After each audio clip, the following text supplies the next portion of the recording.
सबको जय यीशु की। फिर एक बार मैं आप सभी लोगों का हार्दिक स्वागत करता हूं ईश्वर का जीवंत वचनों को सुनने के लिए। और जितना हम लोग प्रभु का वचन सुनते हैं, पढ़ते हैं, मनन चिंतन करते हैं, ग्रहण करते हैं, उतना हमारा जीवन निखरते जाता है, उतना हमारा जीवन बेहतर होते जाता है, सुंदर होते जाता है। क्योंकि ईश्वर का वचन हमारा निर्माण करता है। ईश्वर का वचन हमें उन मूल्यों में, सिद्धांतों में मजबूत करता है। प्रभु के मूल्यों में, सिद्धांतों में हमें मजबूत करता है। इसलिए हम वचन सुने, और ये ज़रूरी है, वचन हम सुने, ये ज़रूरी है। आज के दिन में मैं आपके सामने फिर एक बार छोटा सा टॉपिक लेकर आया हूँ। एक नई टॉपिक है, बड़े दिलचस्प बड़ी टॉपिक। शायद आपने कभी ये टॉपिक नहीं सुनी होगी, क्योंकि प्रभु के प्रेरणा से प्राप्त हुई ये टॉपिक है। इसका शीर्षक है, जिस नाप से तुम नापते हो, जिस नाप से तुम नापते हो। ये प्रसंग वहाँ से लिया गया है, मत्ती का सुसमाचार अध्याय 7 प्रसंग 1 से आगे का प्रसंग है। यहाँ पर शुरुआत में लिखा है, दोष नहीं लगाओ जिससे तुम पर भी दोष ना लगाया जाए, क्योंकि जिस प्रकार तुम दोष लगाते हो उसी प्रकार तुम पर भी दोष लगाया जाएगा। उसके बाद लिखा है, जिस नाप से तुम नापते हो उसी से तुम्हारे लिए भी नापा जाएगा। छोटी सी बात, हो सकता है कभी हमने ध्यान नहीं दिया होगा, मनन चिंतन नहीं किया होगा। अभी हाल ही में मैं प्रार्थना कर रहा था, प्रार्थना में बैठा था, मैं इस बात को बार बार पढ़ रहा था। मैंने सोचा, नाप यानी कि मेजरमेंट। कौन लेता है मेजरमेंट? कौन ले सकता है? तो जब मैंने मनन चिंतन किया इस बात को लेके, नापने की बात, नापना, लंबाई चौड़ाई पर नापना है, मेजरमेंट करना। एक तो कंस्ट्रक्शन करने वाले नापते हैं, निर्माण करने वाले नापते हैं। दूसरा कौन नापता है? जो कुछ भी नया बनाता है, चाहे दर्जी क्यों ना हो, टेलर नाप लेता है, मेजरमेंट लेता है। हाथ का इतना, पैर का इतना, कंधे का इतना मेजरमेंट लेता है, उसी के अनुसार काटता, कुछ नया बनाने के लिए नापता है।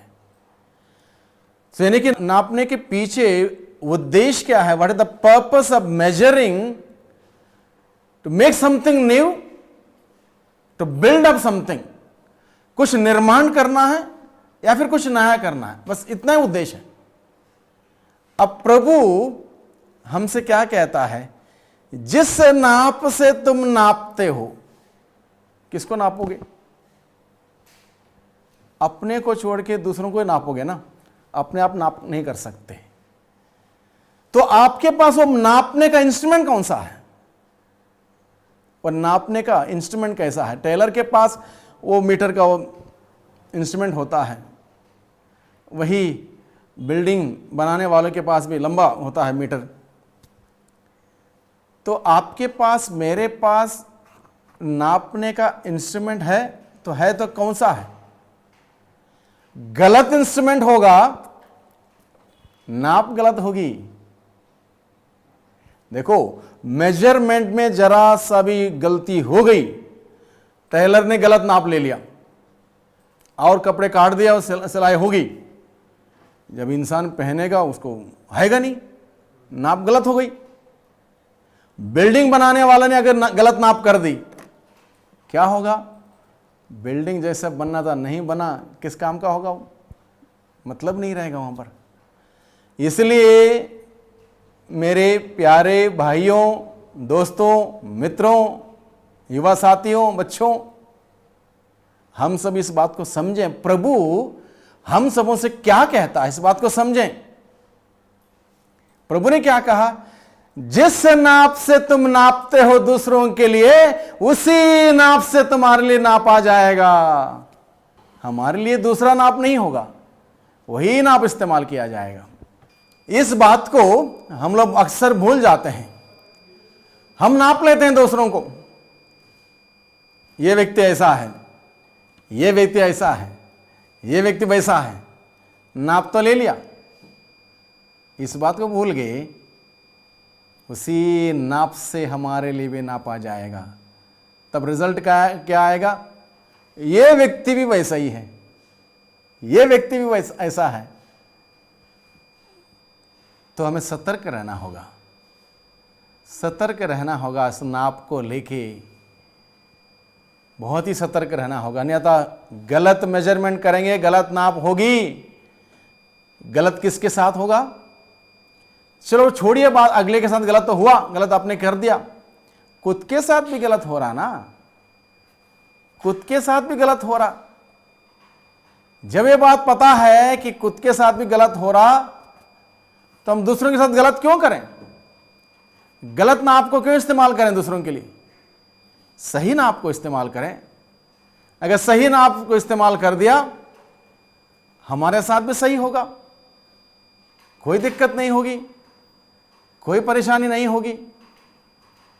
इसलिए हम इस बात को ध्यान में रखें, जिस नाप से तुम नापते हो उसी से तुम्हारे लिए भी नापा जाए। यानी कि अगर मैं ही चाहता हूं लोग मेरे साथ अच्छा व्यवहार करें, लोग मेरी तारीफ करें, लोग मेरी मदद करें, लोग मुझे अप्रिशिएट करें, लोग मुझे मान सम्मान इज्जत दें, लोग मुझे सलाम करें, तो मुझे क्या करना होगा? दूसरों के साथ वैसा ही करना होगा। दूसरों के साथ मैं उसका विपरीत करूं, उनको सलाम ना करूं, उनको अप्रिशिएट ना करूं, उनकी बुराई करूं, उनके पीठ पीछे बात करूं, उनकी कहानी बनाऊं, उनका नाम खराब करूं, उनका मान सम्मान कर दूषित करूं, तो हमारे साथ भी वैसा ही होगा। प्रभु यह कहता है। इसलिए हमें देखने की जरूरत है मेरा पास कौन सा नाप है। दूसरों को निर्माण करने वाला नाप, दूसरों के जीवन में कुछ नया लाने वाला नाप, या दूसरों का निर्माण को बिगाड़ना, या दूसरों के जीवन को बिगाड़ना। कौन सा नाप मेरे पास है? बहुत ही जरूरी। इसलिए प्रभु ने सवाल किया, जिस नाप से तुम नापते हो उसी से तुम्हारे लिए भी नापा जाएगा। कौन सा नाप है मेरे पास? चलो, प्रभु यीशु के पास कौन सा नाप था? प्रभु यीशु मसीह प्रेम के उस नाप से नापते थे। स्रोत 103 में हम पढ़ते हैं, वह जानता है, वह ईश्वर जानता है कि मिट्टी मात्र हैं, इसलिए वह ईश्वर हमारे पापों के अनुसार हमारे साथ व्यवहार नहीं करता, हमारे गुनाह गलती अपराधों के अनुसार हमें दंड नहीं देता। वह ईश्वर हम सबों से प्रेम से व्यवहार करता है, प्रेम से व्यवहार करता। प्रेम उसका नाप है। हर व्यक्ति के साथ उसका नाप क्या है? प्रेम है।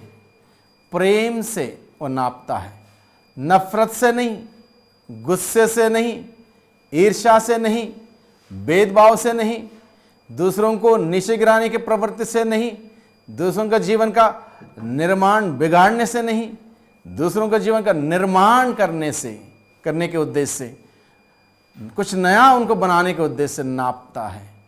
वो नाप मेरा और आपका होना चाहिए, वो नाप मेरा और आपका होना चाहिए। जब वो नाप मेरे पास और आपके पास रहेगा, हम दूसरों का निर्माण करेंगे, दूसरों के जीवन में कुछ नया करेंगे, स्वयं के जीवन में नयापन आएगा, हमारा भी जीवन का निर्माण होगा। आज के समाज में बहुत सारे लोगों को दिक्कत इस बात की नहीं है कि उनके पास कुछ नहीं है, दिक्कत इस बात को लेकर है वो पड़ोसी तरक्की कर गया, अरे उसको अच्छी नौकरी मिल गई, सरकारी नौकरी मिल गई, अरे वो बहुत ही आगे बढ़ गया। उसके अगले की तरक्की देखकर, अगले की जीवन में आगे बढ़ने का उस बात को देखकर इस व्यक्ति को तकलीफ। इसलिए आज के दिन में प्रभु हम सबों से बातें करता अपने वचन के द्वारा। भाइयों बहनों, हम सबों से कहता, जिस नाप से तुम नापते हो, तो हमें बार बार में चेक करने की जरूरत है, मेरा नाप कोई गड़बड़ तो नहीं, नाप करने का इंस्ट्रूमेंट एक्यूरेट है या नहीं है। और सबसे पहले किसी इंसान को नाप नहीं सकते जब हमारे पास इंस्ट्रूमेंट ही नहीं नापने का। गलत इंस्ट्रूमेंट है, नापेंगे सब काम खराब हो जाएगा। इसलिए हम निर्णय ना दें, जजिंग ना करें। इंसान के अंदर ऐसी कैपेसिटी हो सकता, आज तक इंसान खराब हो सकता है किसी बात को लेकर, कोई कमजोरी को लेकर, कल उसके पास इतनी कैपेसिटी को नया बन सकता है। नया बना सकते हो तब नापो, उसका साथ दो, उसका प्रभु के रास्ते पर लाने में उसका मदद करो। ऐसे नाप इस्तेमाल करेंगे तब हम जीवन का निर्माण करेंगे, दूसरों के कुछ नया बनाएंगे उनके जीवन में। अन्यथा हम नापने ना जाएं, खुद को नापें, खुद को नापें। इसलिए खुद को अच्छी तरह से अगर नापेंगे तो उसी नाप से हम दूसरों को नापेंगे, तब जाके हमारे जीवन में वो खुशहाली, वो आनंद, वो प्रभु की आशीष, वो प्रभु का प्रेम बना रहेगा। इसलिए प्रभु आज के दिन में हम सबों से कहता है, जिस नाप से तुम नापते हो उसी से तुम्हारे लिए नापा जाए। यानी कि हम इस बात को सही भली भांति समझें। अगर किसी भी प्रकार से सोच से, विचारों से, कार्यों से अगर हमने किसी दूसरे के साथ बुरा किया है, उसको हर्ट किया है, उसको परेशान किया है, उसको दर्द दिया है, उसके सामने मुसीबत खड़ी कर दी है किसी बात को लेकर, लौट के आएगा मेरे पास। ये कहावत है, सिर पे डाला हुआ पानी पैर तक पहुंच जाता है। इसलिए जो इंसान बोता है वही लुनता है। अच्छा बोया तो अच्छा लुनेगा। जीवन के कर्म अच्छे हैं तो अच्छा मिलेगा, जीवन के कर्म अच्छे नहीं हैं, अच्छा नहीं मिलेगा। इसलिए नाप सही रखें, सही रखें। सही नाप नहीं है, बिल्कुल नापने ना जाएं। नाप हमारा सही करें, इंस्ट्रूमेंट सही करें। प्यार का इंस्ट्रूमेंट रखें, दया का इंस्ट्रूमेंट रखें, शांति का इंस्ट्रूमेंट रखें, एक दूसरे के साथ मेल मिलाप करने का इंस्ट्रूमेंट रखें, विभाजन करने का नहीं। ऐसा करेंगे हमारे जीवन में आशीषें आएंगी, उनके जीवन में आशीषें आएंगी। और एक कहावत यह है, जब मुझे पता है कि मेरा घर शीशे से बनाया हुआ है, मैं पत्थर लेके जाऊं दूसरों के घर को पत्थर मारने, ये सोच के कि उसका घर शीशे का घर टूट जाएगा और मैं ताली बजाऊं, नहीं हो सकता। याद रखें, उस वक्त जब मैं दूसरों के घर को, शीशे के घर को पत्थर मारने जा रहा हूं, याद रखें मेरा भी घर शीशे का है। उसका तोड़ूंगा, एक दिन मेरा भी घर टूटेगा। इसलिए भाइयों बहनों, प्रभु की बात हम सभी समझें। प्रभु ने आज के दिन में हम सबों से बातें की हैं, ये कहते हुए, दोष नहीं लगाओ जिससे तुम पर भी दोष ना लगाया जाए। कोई दोष लगाओगे तुम पर दोष लग जाएगा। दूसरों के लिए बुरे तरह से नापोगे, बुरा तुम्हारे साथ होगा। दूसरों के लिए अच्छा नापोगे, अच्छा तुम्हारे साथ होगा। हम कामना करते हैं, सोचते हैं, चाहते हैं, उम्मीद करते हैं, विश्वास करते हैं कि हमारे साथ सब कुछ अच्छा हो। दूसरों से अपने प्रति जैसा व्यवहार चाहते हो, तुम उनके प्रति वैसा ही किया करो। प्रभु यीशु ने कहा, दूसरों से अपने प्रति जैसा व्यवहार तुम चाहते हो, तुम पहले उनके साथ वैसा करो, तब जाके तुम्हारे साथ वो अच्छी बातें होंगी। जो चाहत तुम रखते हो अच्छा होने का, लोगों का प्यार मिलने का, लोगों से तारीफ मिलने का, तुम्हारे जीवन में ये सब सही होगा, अच्छा होगा। आइए हम इस वक्त प्रार्थना करें, क्योंकि ये बात प्रभु ने हम सबों के सामने रखी, हम में से हर एक व्यक्ति के जीवन में लागू है। और हमें से हर व्यक्ति को देखना है आज के दिन में, क्या मैं दोष तो नहीं लगाता हूं किसी के ऊपर, क्या मैं दूसरों को गलत तरीके से नापता तो नहीं। अगर ऐसा करता हूं तो मुझे सही नाप अपनाना होगा। स्वयं के प्रति जैसा व्यवहार चाहते हो दूसरों से, तुम दूसरों के लिए वैसा ही किया करो। प्रभु की बात हमारे दिल में रहे और इस प्रकार से हम दूसरों के साथ अच्छा व्यवहार करते हुए प्रभु के आशीषों को प्राप्त करें, उसके कृपा में बने रहें। सर्वशक्तिमान पिता परमेश्वर, धन्यवाद देते हैं इस सुंदर वचनों के लिए। आपने हम सबों को एक नया विषय दिया, इस विषय के साथ मनन चिंतन करने के लिए आपने निमंत्रण दिया, बुलाया हमें, जिस नाप से तुम नापते हो। प्यारे प्रभु जी, आज के दिन में आपने मुझे इस विषय को लेकर बातें की, मुझे इस बात को अनुभव करने के लिए आपने सिखाया कि मैं किस नाप से नापता हूं। अगर मेरे जीवन में बुरा हो रहा है, इसके मतलब निश्चित रूप से मैंने दूसरों के साथ बुरा तरीके से नापा होगा। आज के दिन में प्यारे प्रभु जी, मैं आपसे प्रार्थना करता हूं, हर किसी के साथ अच्छा व्यवहार करने की कृपा मुझे दीजिए, अच्छी बातचीत करने का, अच्छा रिश्ता संबंध जोड़ने की कृपा मुझे दीजिए, ताकि मैं उनके जीवन का निर्माण करने वाला बन सकूं, उनके जीवन में कुछ नयापन लाने वाला व्यक्ति बन सकूं।